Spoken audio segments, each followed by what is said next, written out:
Un marchand de biens, c'est très simple.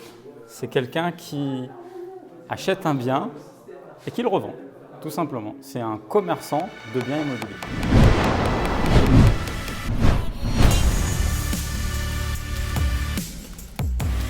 Quand tu te structures de manière professionnelle, après tu as un code APE, tu as une société et tu es un professionnel de l'immobilier dans cette activité, marchand de biens, achat, revente, tout simplement.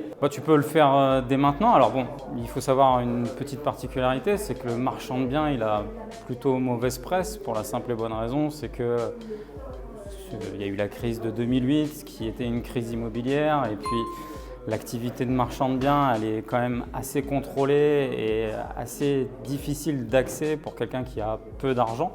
Elle est souvent, entre guillemets, on accorde souvent des prêts et on donne des besoins à des marchands de biens s'ils ont déjà une activité qui est durable et pérenne depuis un certain nombre d'années.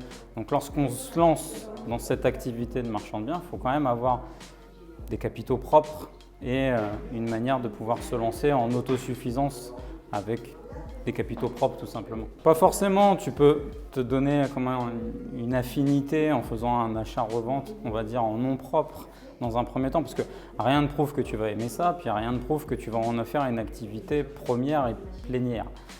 Moi, ça a été mon truc, j'ai toujours adoré ça, faire de l'achat-revente, je suis un commerçant dans l'âme, je vends tout un tas de choses, donc j'ai aussi cette casquette de marchand de biens.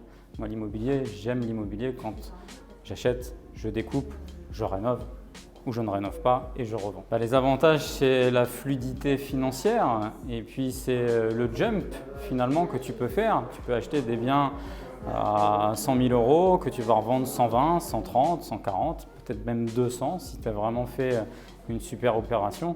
Donc évidemment, ça va être le cash flow, le vrai cash flow immédiat que tu vas pouvoir générer avec une opération d'achat-revente. Et j'ai envie de dire, c'est même une notion obligatoire, c'est-à-dire que tu as besoin de combiner deux choses dans l'immobilier. Tu as besoin de combiner et l'achat-revente pour générer du gros flux financier qui va te permettre de faire des gros apports pour continuer d'investir et d'avoir des biens patrimoniaux qui vont se louer peut-être 11-12 mois sur 12 et qui vont faire en sorte que ça te ramène des revenus financiers.